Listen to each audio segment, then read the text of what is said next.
Recording in progress.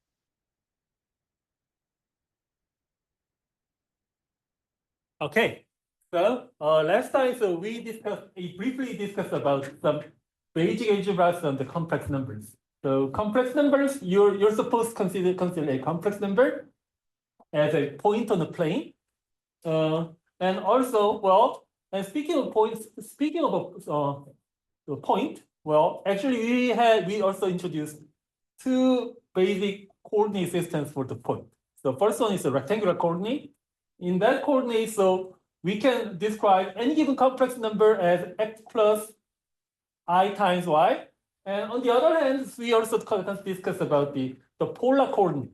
And in that case, we also so any given complex number can be written as a product of the modulus times e to the I times theta. Theta is the argument of the complex number. Okay, and today we're going to talk about the square root. Well, more generally, so we're going to talk about the cubic root and higher root. Okay, so what are these?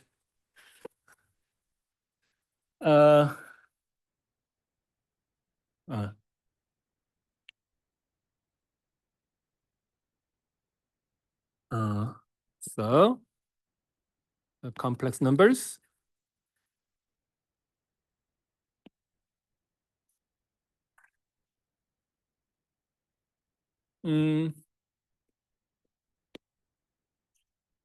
I'll begin from a definition of the nth root of a complex number.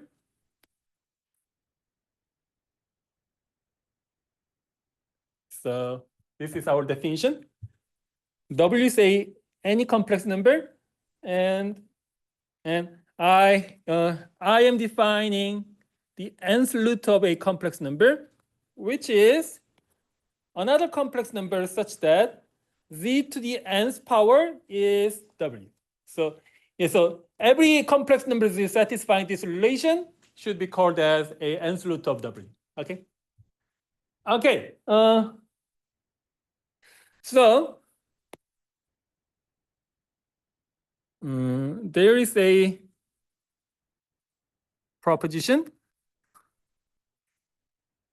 This proposition is about the number of the nth root of any given complex number. Well, suppose that, so we are assuming that as w is a non-zero complex number. So if w equals to 0, then the answer is very obvious. There's only one nth root of w.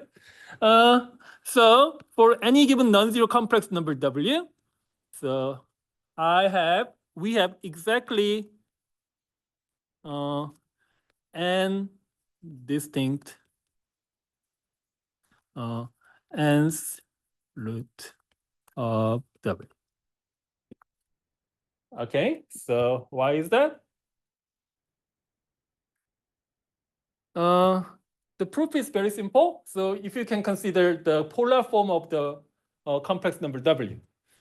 Well, for simplicity, so I am writing w as the modulus rho times e to the I times theta. And also, I want to write down a z as modulus r times e to the I theta. Sorry. I'm sorry, I messed up. This one should be different. I'm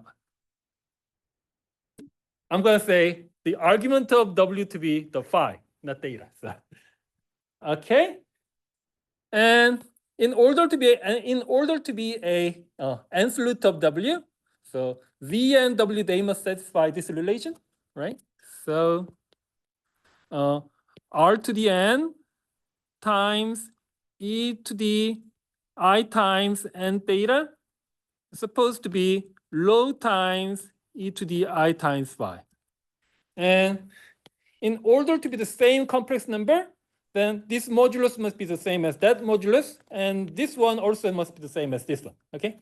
So rho must be r to the power of n, and e to the I times n theta is e to the I times phi. So that leaves us only one option. That is, R must be the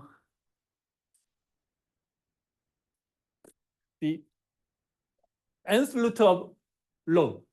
Well, so you should not be confused. So if I say nth root of some real number, so since we have been sticking to the convention of saying that nth root of any positive number automatically means that a unique positive number set satisfying whose nth power equals to that number. So this is a unique number.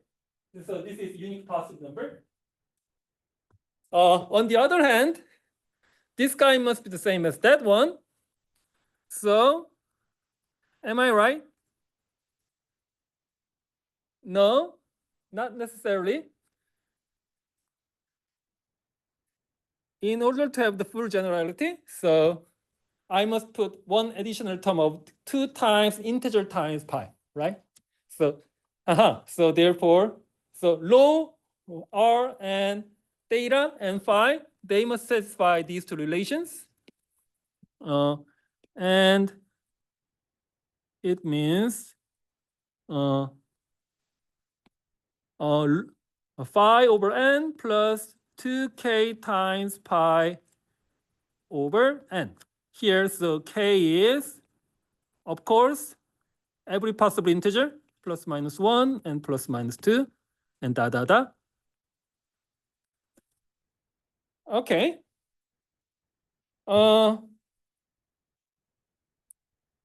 But now I have to be a little bit careful dealing with this data, because if this k is a integer multiple of number n, then that must be then this number is going to be some integer times 2 pi. Then therefore, after applying the exponentials, then there will be no effect, right? So that means there is only n distinct number satisfying this. So k has to be actually from 0, 1, up to n minus 1.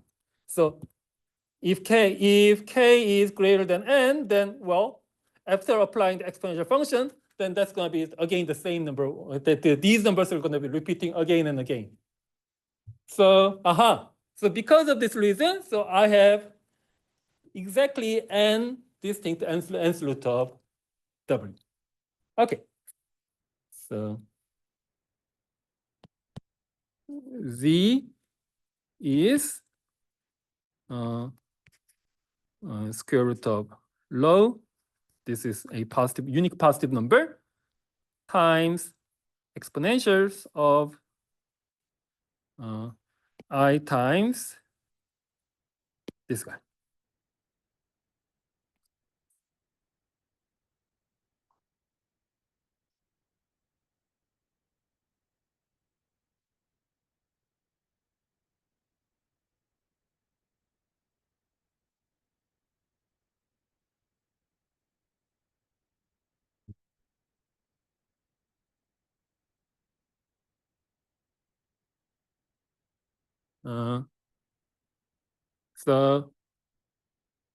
So I have k many nth root of w, and from now on, I'm gonna denote this guy as c sub k. And this is a little bit terminology.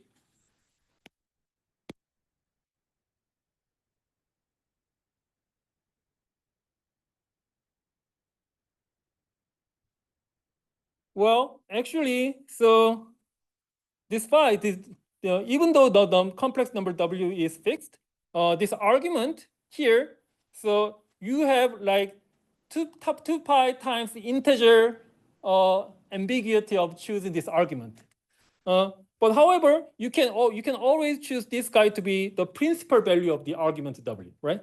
So I mean, in this guy, you can always choose this guy to be some number between negative pi to positive pi. And in that case, we say if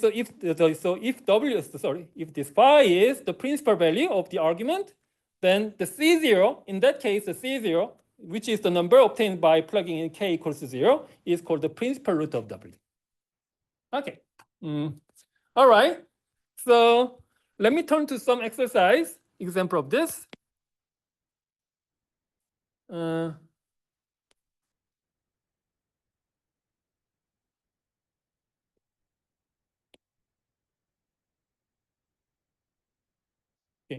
Let me try to find the square root of 4 times I.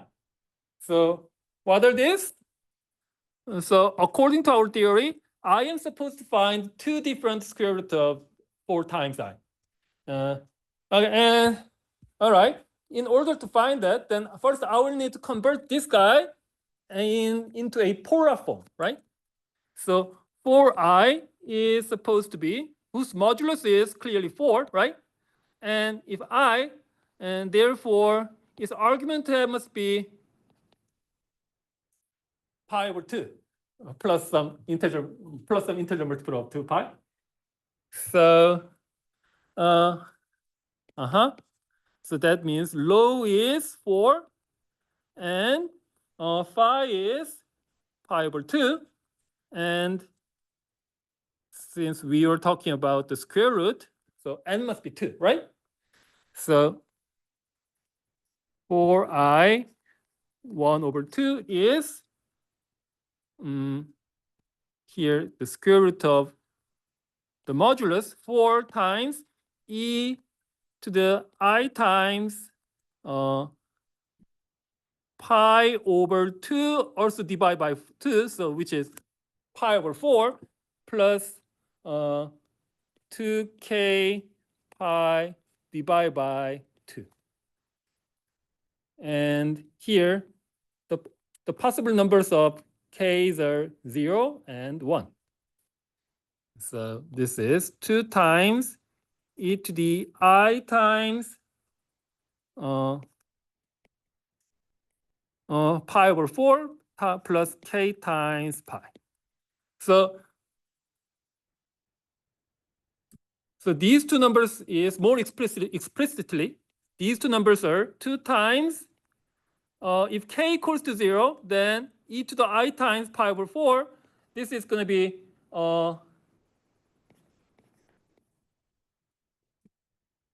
plus I times 1 over the square root of 2. So this is square root of 2 plus I times square root of 2.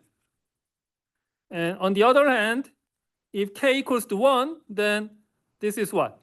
Negative 1 over the square root of 2 minus 1 over the square root of 2. So this is minus of the same number.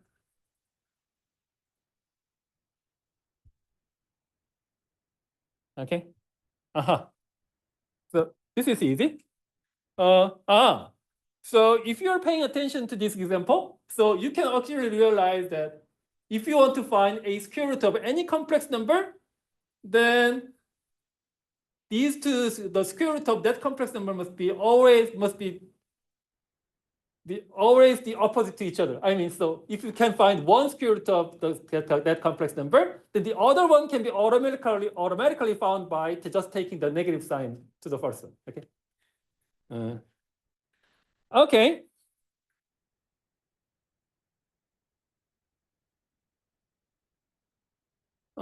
What about this? This time, I want to find the cubic root of 8 times I.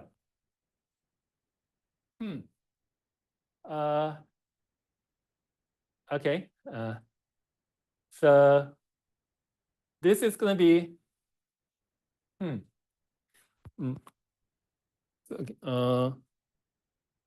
therefore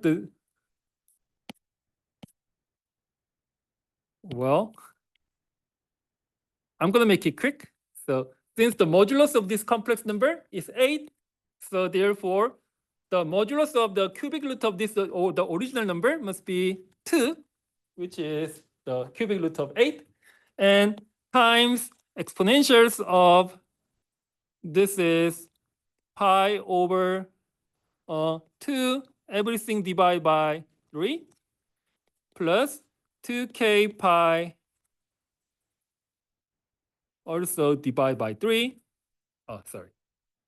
This fraction is so ugly, so this is just pi over 6. Okay, and k is from 0, 1, and 2. And it turns out that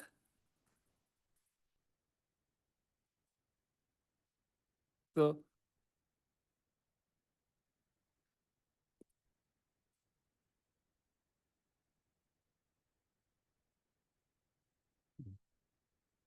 I want to specify each of these cubic root of this number on this complex plane. So if k equals to 0, then what?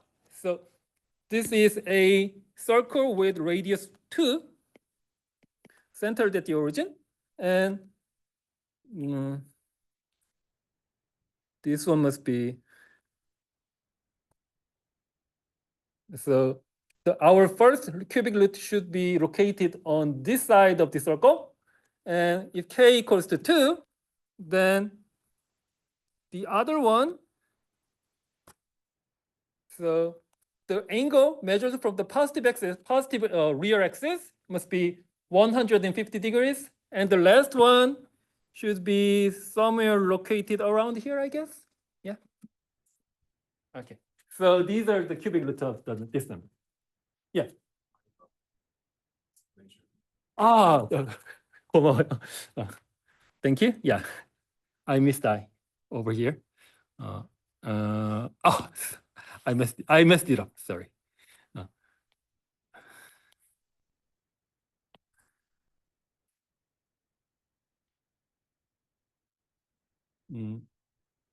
Okay, so we have been talking about the very nth root of many interesting complex numbers, but I say the most important nth root of some complex number is we are supposed to be interested in the nth root of not just any other complex number, but nth root of 1.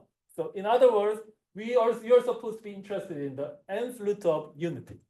So what is this?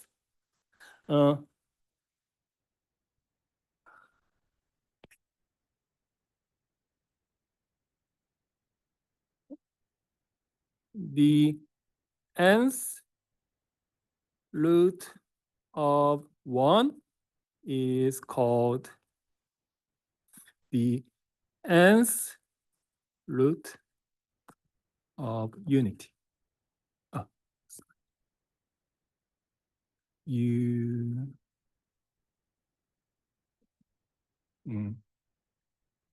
Okay, so what is the nth root of unity? So finding nth root of unity is not a big deal because 1 is a complex number whose modulus is 1 and whose argument is 0.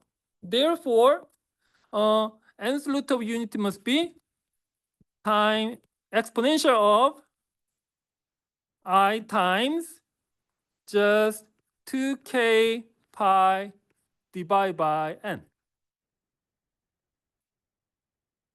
So this is the nth root of unity.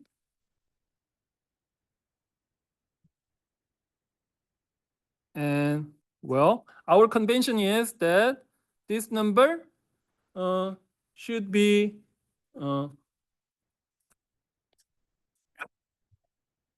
denoted by omega sub n. So this is the nth root of unity.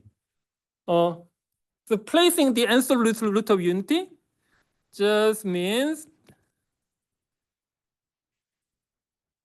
drawing the regular n-gon over the unit circle.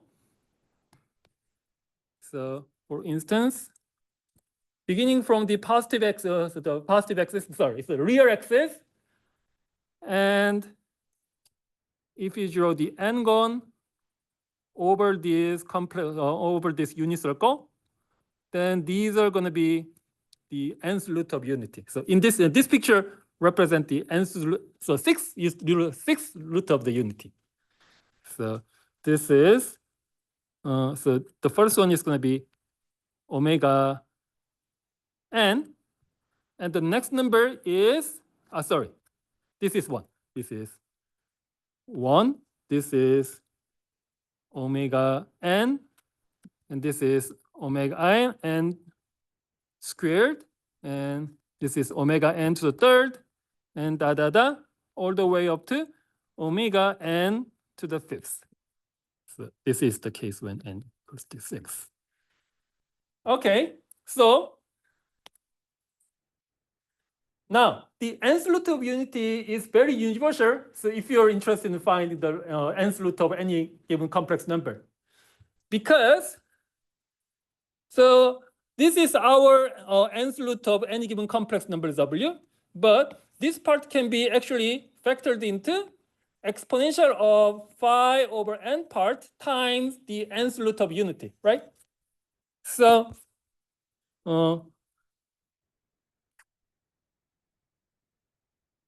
therefore, the nth root of unity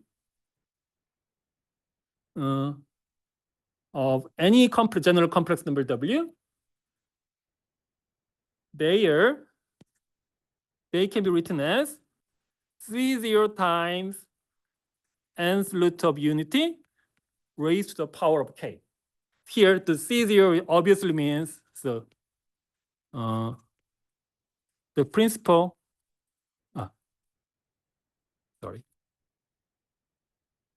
The principal root of w.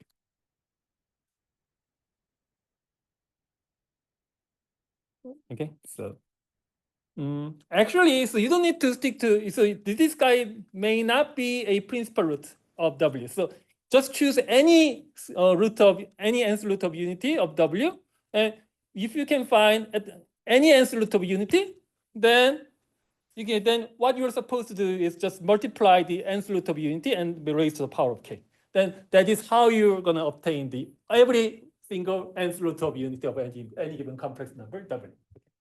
And these numbers should be placed very beautifully, drawing the regular angle on the circle whose center at the origin with radius is precisely n square root of the original complex number w.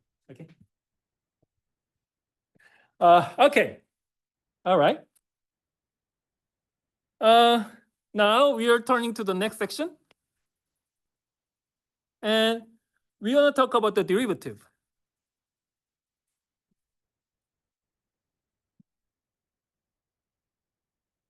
Derivative and analytic function.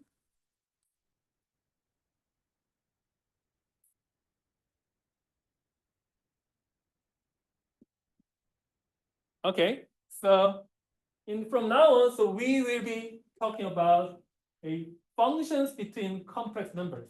So what are these? So well, in calculus, so we were mainly dealing with the functions between some Euclidean spaces.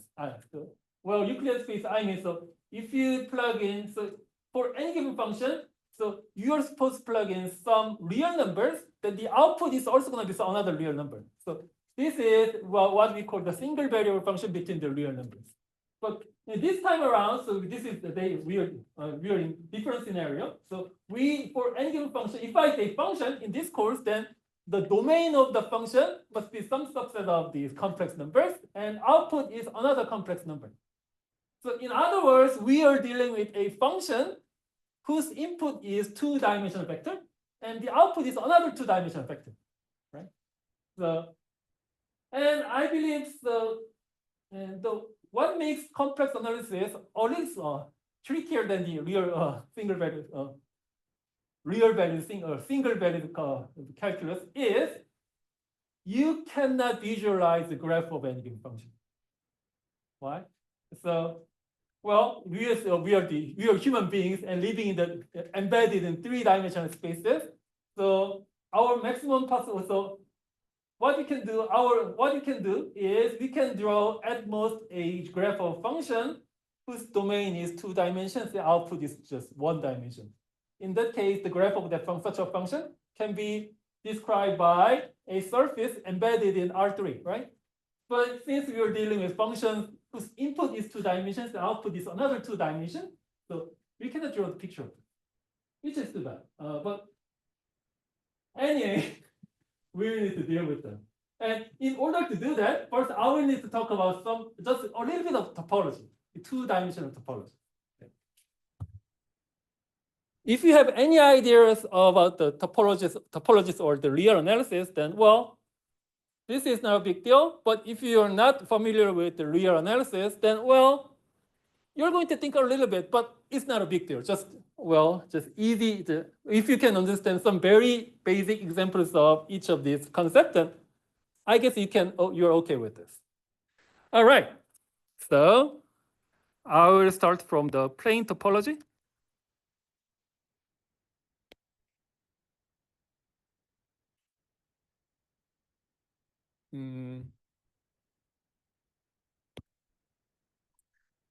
Well, since I don't want to spend too much time writing down the definitions, so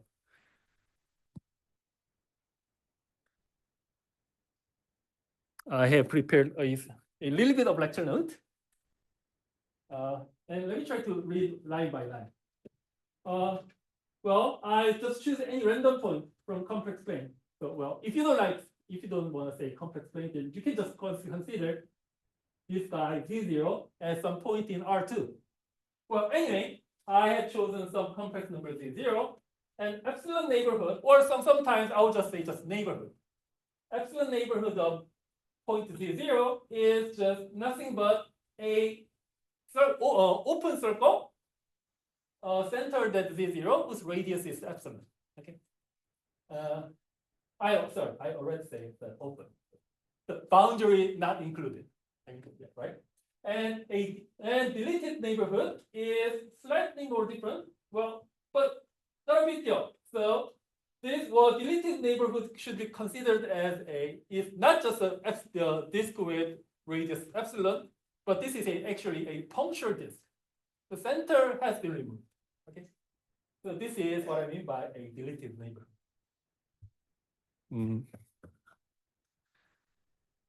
So neighborhood and deleted neighborhood. Okay. And next.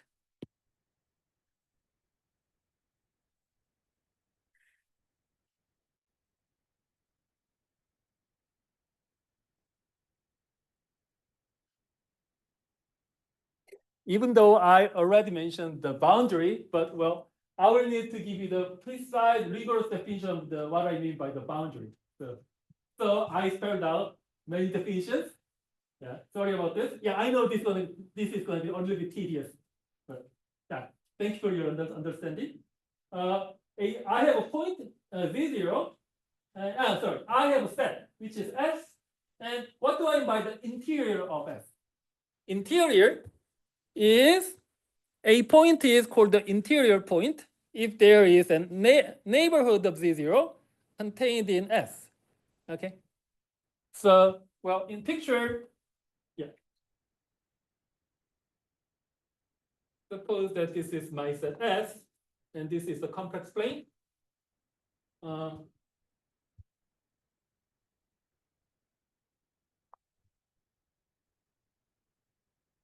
And I guess this point should be considered as an interior, right?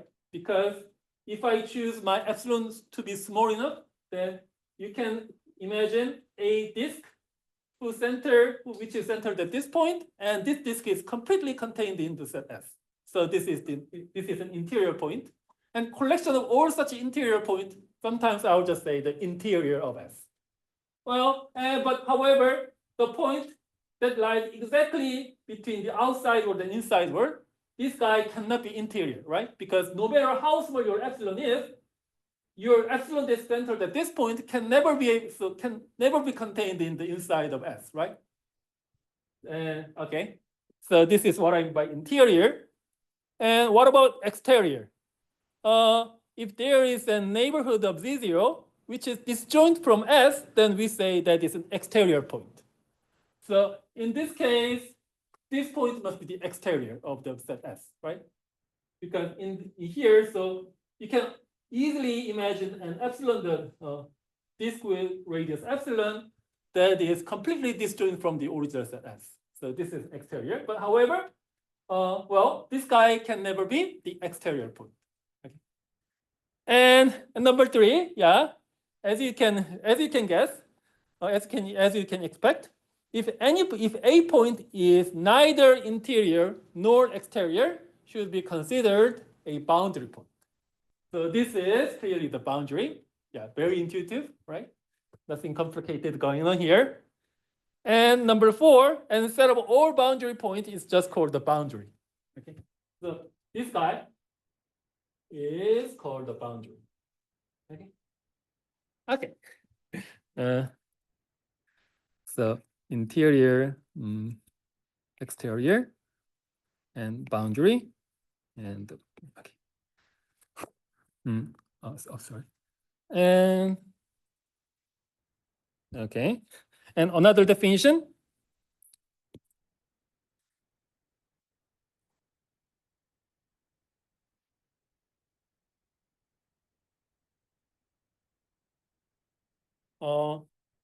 I also want to talk about the openness and closedness. Open and closed. What do I mean by open set? So if any subset does not contain, well, I actually don't like this definition that much, but if any subset does not contain any of its boundary point, then we say that is open.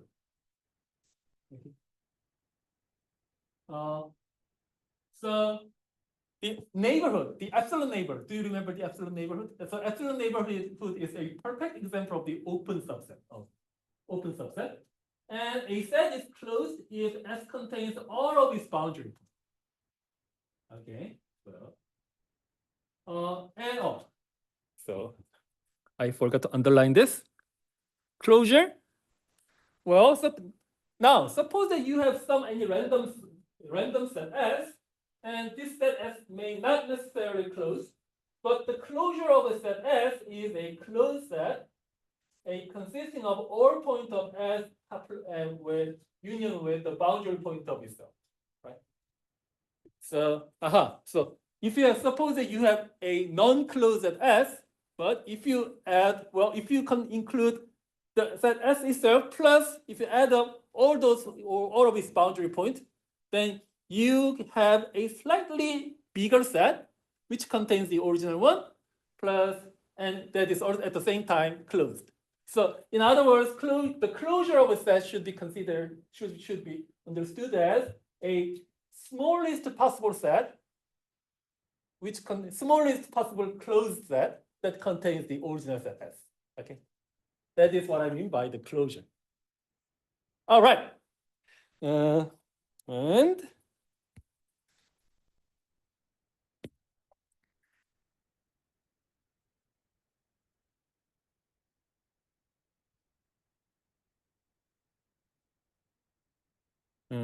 what's next?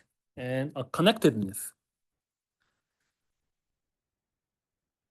Well, a subset, an open set is called connected if every pair of points Z1 and Z2 in S can be joined by piecewise linear curve. So what do you mean by piecewise linear curve? Well, this is like broken line segment. I mean by that. So this is, well, so intuitively, just choose any 2 points in this set, and if you can connect these 2 points by piecewise linear curves. Piecewise linear curves are the straight lines, well, possibly has cost at finite many points. So this is a piecewise linear curve. And if these 2 guys can be connected by piecewise linear curve, then we say this set is connected. Well, if such a connection is possible for every pair of points in S, then we say the set is connected. Well, however, so if my set S looks like this, then for this point here and for that point there, even though these 2 points are the pair of points in the set S, but you can never be able to connect these 2 points by using the piecewise linear curve. So And such a set is called not connected. Okay. Okay. And domain. This terminology is very unique in complex analysis. A domain is a non-empty connected set. Okay, easy. So in order to be domain, first it must be open. Why? Because our definition says the connected set must be open. So domain is an open and connected set. Also has to be non-empty. Okay. And if you maybe you may want to sometimes you may want to include the boundary point of the domain in your discussion. Some, none, or all of its boundary point. Then we say that domain is a region. So the region is almost the same as the domain, but sometimes it may contain some of its boundary. Okay.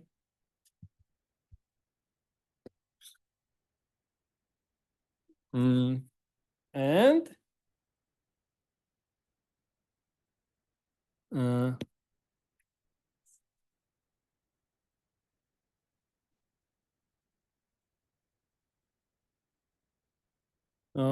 also bounded set is, a set is bounded if S is contained in some disk centered in the origin of finite radius.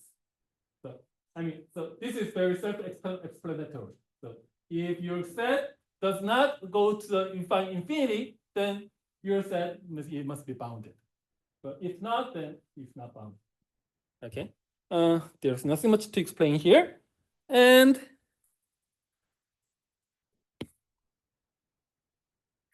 finally,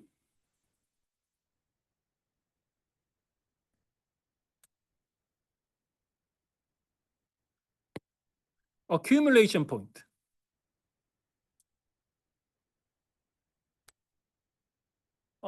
This is slightly tricky. But let me try to read line by line and try to explain this. A point z0 is called an accumulation point of S if every deleted neighborhood of z0 contains at least one point of S. So first of all, you have to notice that the z0 may or may not be the member of set S. So that means sometimes a point outside of your set S can be accumulation point of your origin set S. And what do I mean by this? So the best way to explain this is I'm giving you an example of the non-example of the accumulation point.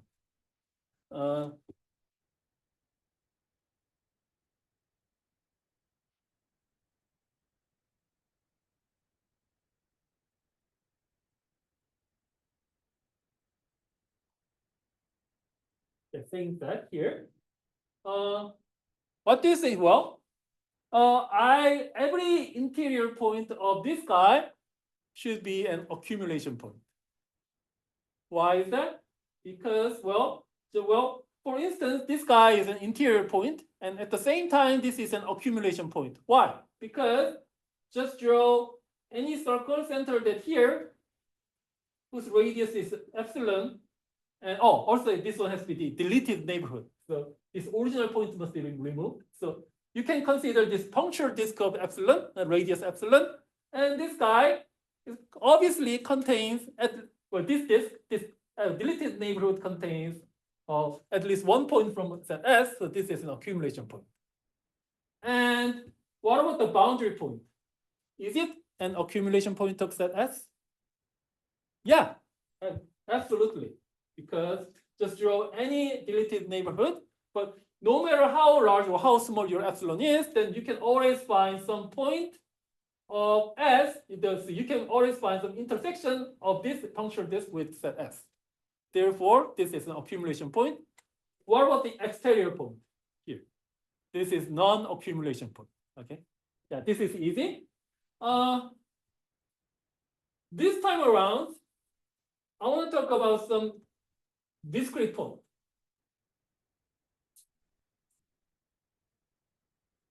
well, suppose that maybe I can think of a sequence of complex numbers, which is converging to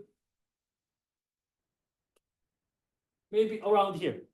So this is an infinite sequence converging to this point. Well, so this is V1 and this is V2. It goes on like this. What do you think is the accumulation point of this guy? This set. Well, that set S is Zk. K is all. So collection of all such points is now my S.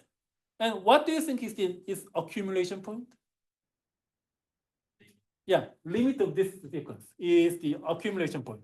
Well, you should recognize that in this picture, the limit of this sequence is not contained in set S. Even though this limit point is not contained in set S, but that is still an accumulation point of this guy. Okay. What about this? Suppose that I have finitely many complex numbers. Does it have any accumulation point, do you think? No. What about this? I have infinitely many accumulation points, but these guys are evenly placed from this infinity to that infinity. Then in this case, you cannot find any accumulation point of this one. But yeah, that's it. All right, so this is the accumulation point. Good.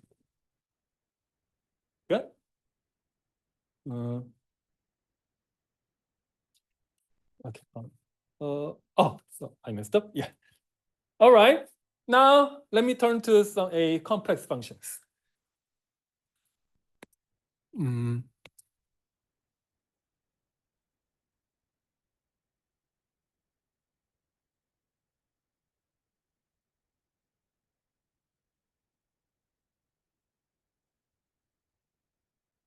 So typically a complex function, which is, suppose that I have a complex function, so therefore whose domain is a subset of some complex plane F, and whose output is another complex number. So this is a complex values function. Or simply, I will just say it a function.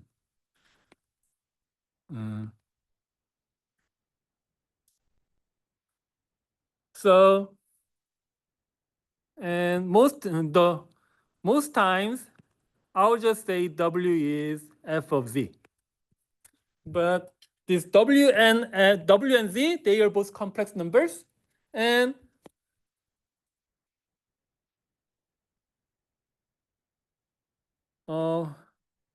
conventionally, yeah, I want to write my V as x plus I times y, and x and y, they are real numbers.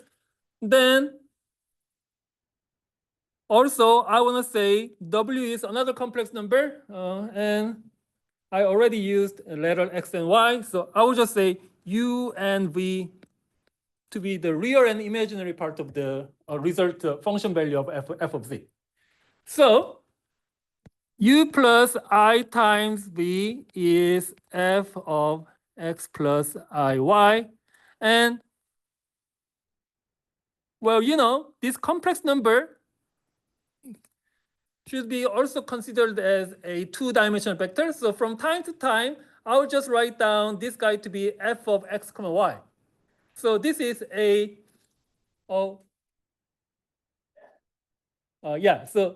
so this input is nothing but two-dimensional vector, and then in this case, this output value, this function value, U and V, both of them, they are real numbers, and U and V, they are both dependent on the x and y, right? Just like we did as in the multivariable calculus, right? So U and V, they are both real values function whose input is a two-dimensional vector, right? So, well, I'm going to use all of these notations interchangeably. Sorry about that. Yeah, I leave the model like this, but well, that is our convention. Many mathematicians, they are doing like this. So yeah, I have no other option but following their convention. So U and V, they are both real values functions. Okay. Depending on two variables, x and y.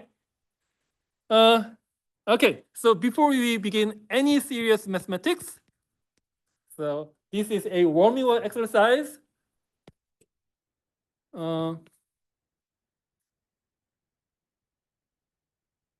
Z squared plus 3 times Z. Let me find U and V. So also I wanna write these two functions in terms of the variable x and y. So let me do this. Z is x plus iy. Then f of z is x plus iy, everything squared, plus 3 times x plus iy. And simplifying this, I have x squared minus y squared plus 2 times ixy plus 3 times x plus 3 times iy. And I'm going to divide this into the real and imaginary part. So x squared minus y squared plus 3 times x. This is going to be my real part of the function value. And I times 2xy plus 3 times y. So this guy is going to be my u, right? So this guy is going to be my v. So in the spirit of the real multivariable, so calculus, the multivariable calculus, so this is precisely from 2-dimension to 2-dimension function, right? Okay, now let me try with some slightly easier complex functions, which is just square function, z squared. So I want to analyze the behavior of this function between as a function between two complex planes.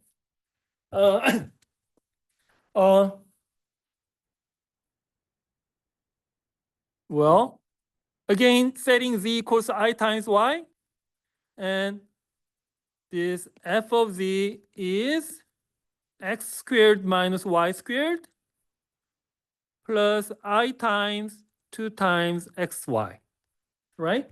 So here, this is u is x squared minus y squared, and v is 2 times xy. Okay, yeah. Well, first, I cannot draw the picture. I cannot draw the graph of this. I have seen some student and who claims that they can actually visualize the graph in the 4 dimensions, but at least that is not my case. So what I can do is just 2 planes. The first plane is a complex plane that represents the domain of this function. And the another plane is another complex plane that represents the range of this function. So,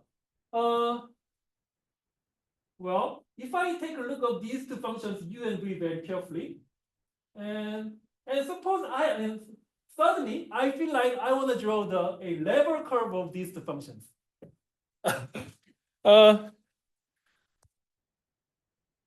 Say x squared minus y squared is C. I will say this is just C1.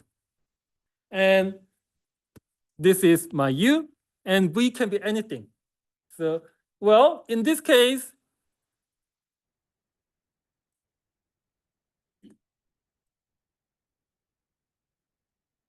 then this is what? this U is some constant, C1. And V is just anything. So this implies a line which is parallel to the imaginary axis and whose x-intercept is precisely C1. And I want to find the preimage of this guy.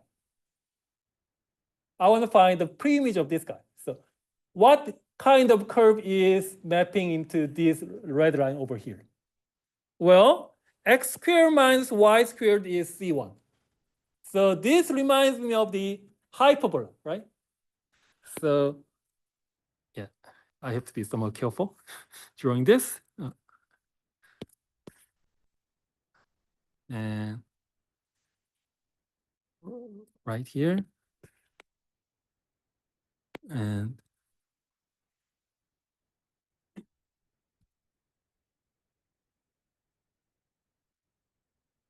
just like this. Okay, so well, I have two branches of these parabolas, and each of these branches, they are being mapped to this guy. Well, maybe not one-to-one manner. I guess this mapping should be 2-to-1 manner. So in other words, every 1 point, you must be able to find 2 preimages on these blue parabolas. I guess that is the case. Why? Why is that? Because I'm going to do just a little bit of calculus. So if this is true, then y is then x is plus minus c1 plus y squared. If I choose the positive sign over here, then v is 2 times x times y, but this is 2 times y times c1 plus y squared. Okay. Right. So that means as I travel from down to up, as I travel along this direction, then I must travel like this, right? And so this is true when I choose this positive sign. But if I choose the negative sign over here, then this guy, this time around, if I traveled in this direction, then I'm going to travel that direction, right? So just like that. Well, also you can do exactly almost the same analysis, and you can also I guess you can easily convince yourself that this line, which is parallel to the x-axis, has the preimage of what? This time around, so this guy means that the v value has been fixed. So therefore, the preimage of this guy should be what? I think another parabola, but this time around has been rotated by 45 degrees, right? So this light green parabola should be mapped to this green line, again in 2-to-1 manner. Right, so these are very, this function is somehow very, one of the easiest kind, right? W equals to z squared. But for such an easy function, analysis, finding the image and preimage of this function requires a little bit of analysis, right? So expecting the behavior of complex function is not easy. However, if you turn to the polar coordinate, then things are going to be slightly easier than before, I think. Why?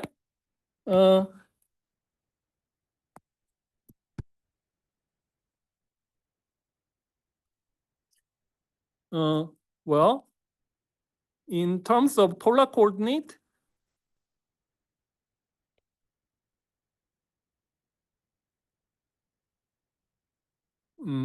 so I mean, if z equals to r times e to the I times theta, then the same function, the square function, is going to be r squared times e to the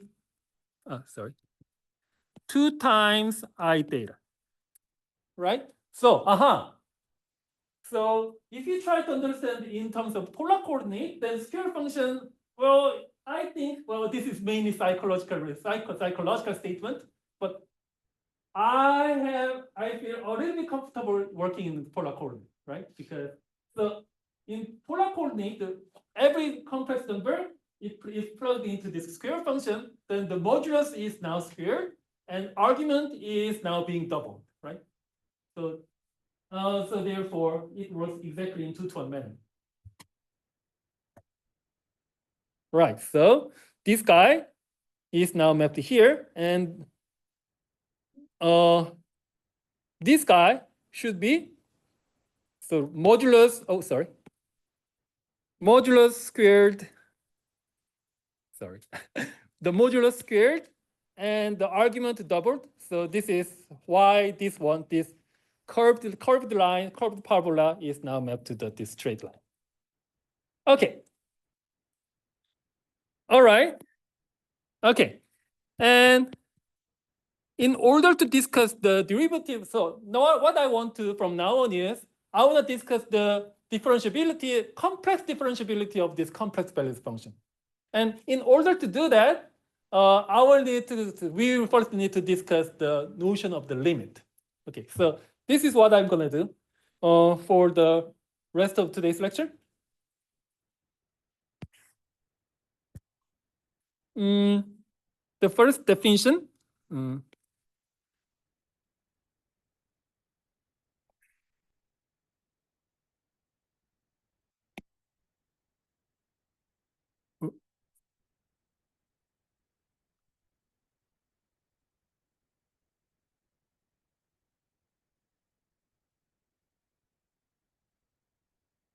Okay, so again, we have the notion of limit. I have f is a complex balance function, and we want to say something about what happens if the point z is approaching tending to z0. So this is the idea, but well, then this is the limit, and this is the definition of the limit. But if you take a close look of this definition, then you can see there is no difference from the notion of the limit in the multivariable calculus, right? It's precisely epsilon and delta argument. And I guess most of you in this class, you're very familiar with the epsilon delta argument. So I'll just skip it. All right. So this is the limit. And since notion of limit, there is no difference from the multivariable calculus. So we're going to take many things for granted.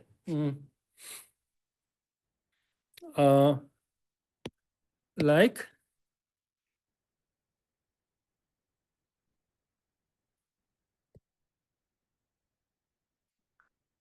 I have two examples. Suppose that I have this function. So this is, well, very typical complex balance function.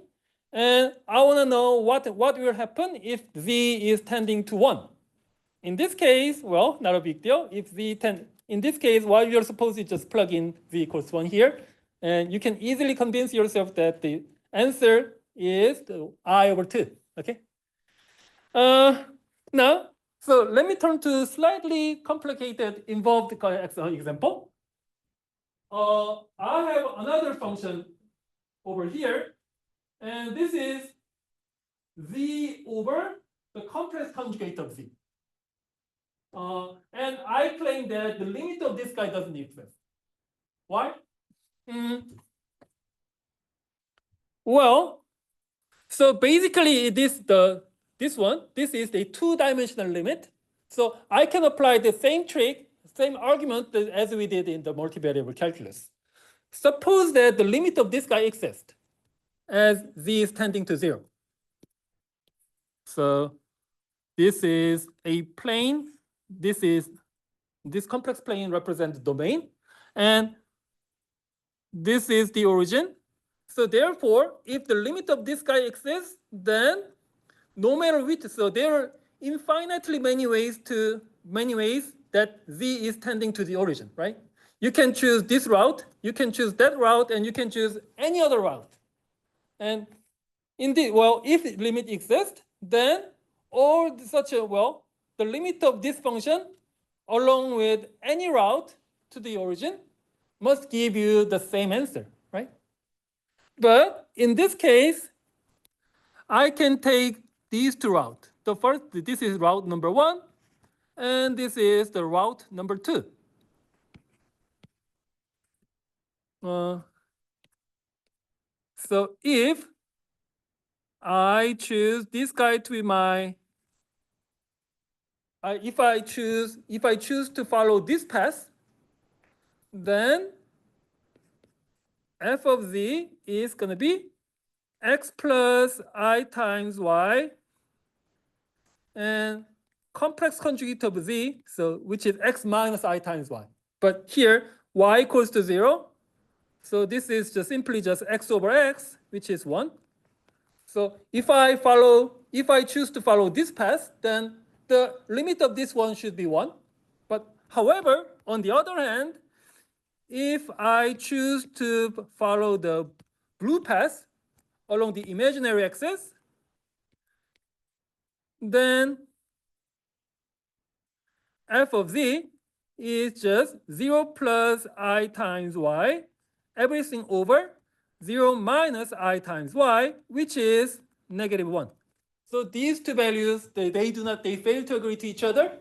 Therefore, I am safe to say that limit of this function does not exist if z is tending to if z is tending to the origin. Okay. So,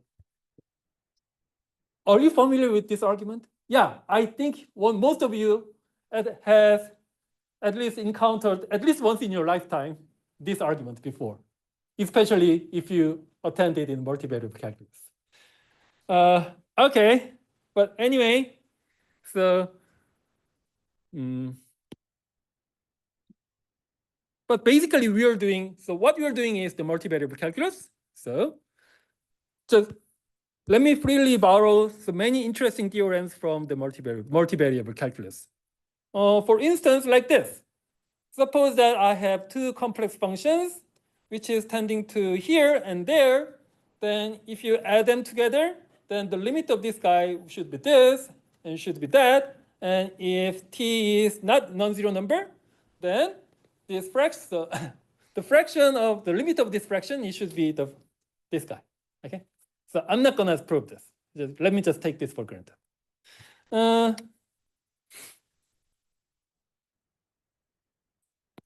And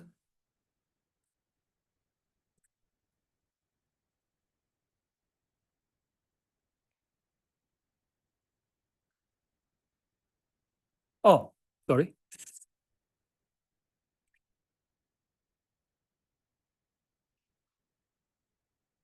Oh, there is one very important remark that I wanna emphasize. In calculus, if suppose that you are working on some limit and you actually don't want to, I believe you actually don't want to distinguish between the limit does not exist and limit goes to positive or negative infinity. But in complex analysis, those two concepts are very different. Well, especially if the limit of some number goes to positive infinity. So what do I mean by that?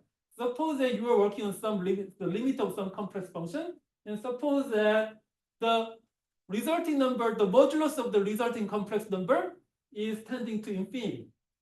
In that case, we say the limit of that function is infinity. And that should be differentiated from limit does not exist. So why is that? If the modulus of fz gets arbitrarily large,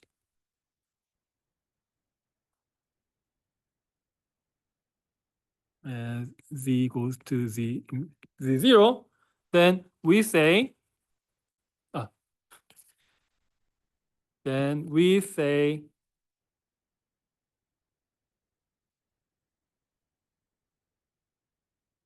is infinity. Okay. Okay, what makes infinity so special in complex analysis? Because not now, but well, maybe a couple of weeks later, so we will be working on some extended complex plane. Well, so what is an extended complex plane? Extended complex plane is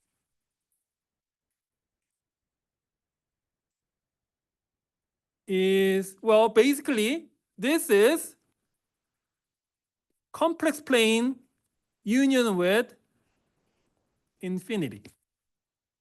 And well, and many geometers and complex analysts, they consider this guy to be a two-dimensional plane sphere.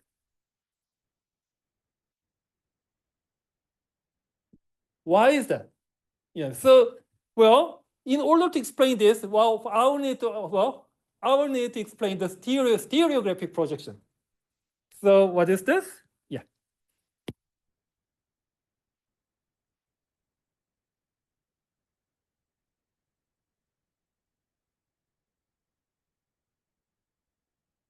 So this is what we call the stereographic projection.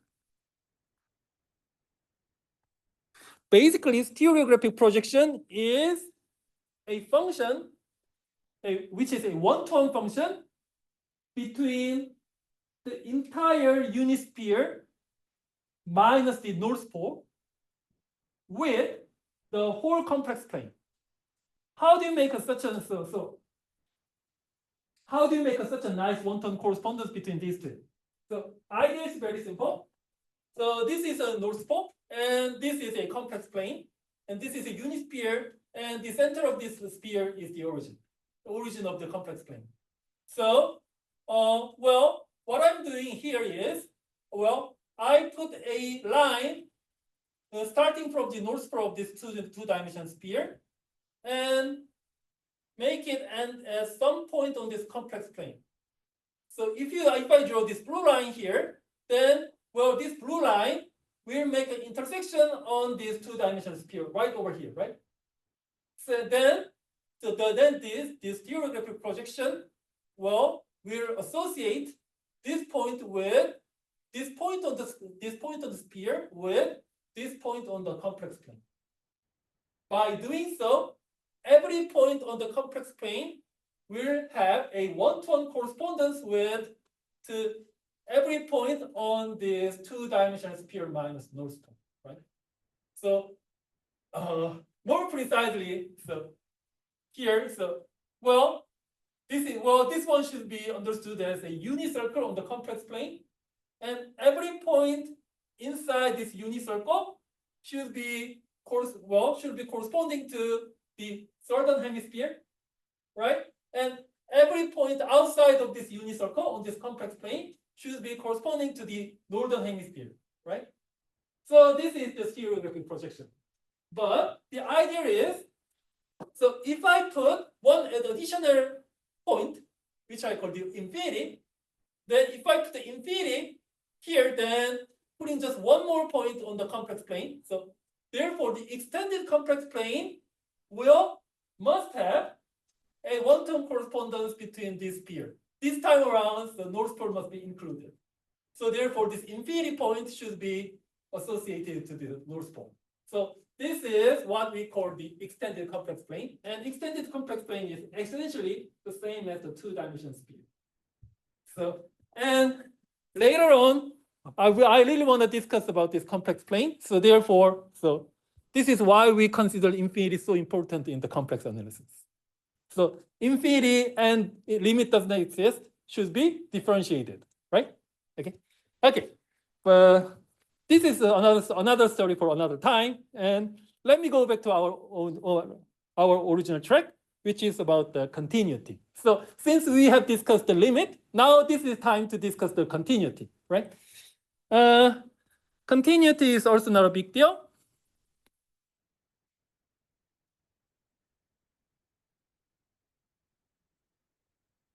it says, oh,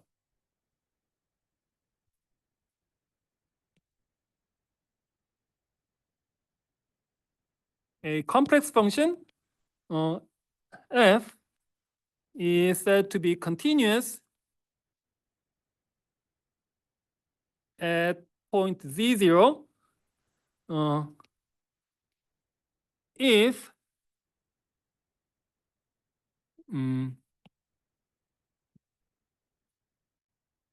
the limit of this function is the same as the function value at point z0. Right? So this is the definition, which is precisely the same as the multivariable calculus, right? So I'm not going to spend too much time explaining this. But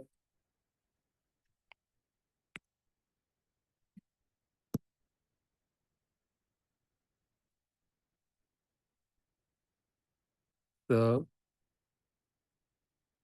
I will need to fix just one thing. What is this? Oh yeah. If I just drop this, 0 is less than, if I just drop this inequality, then this, you should consider this as a definition of the limit. Okay? Because, well, this time around, we are also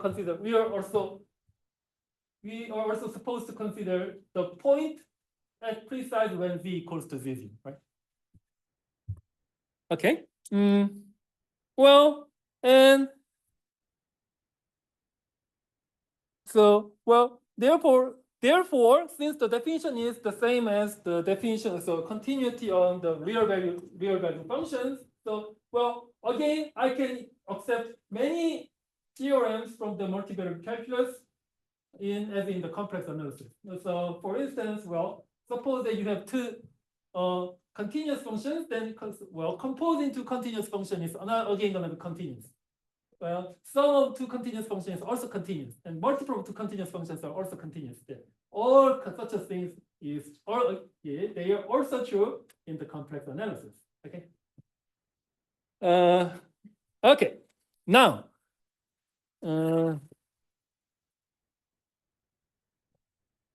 derivative.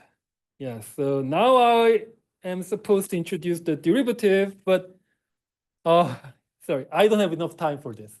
So sorry about this. So I will just, yeah.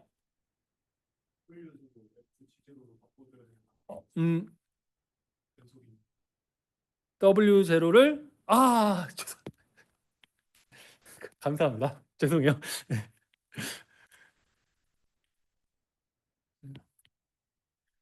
I was so into the copy and paste things. Sorry about this. Yeah. So I will need to end today's lecture at this point, and I will begin from introducing the derivative on next Tuesday. Just one announcement. Yeah. So if you have ever checked the PRMS, then I uploaded the first week's homework. But well, I included some problems on the derivative. Sorry about this. So you don't need to suppose to solve the problems of the derivative. But anyway, so there is no quiz on next week, right? So you don't need to worry. Okay, good. See you next time.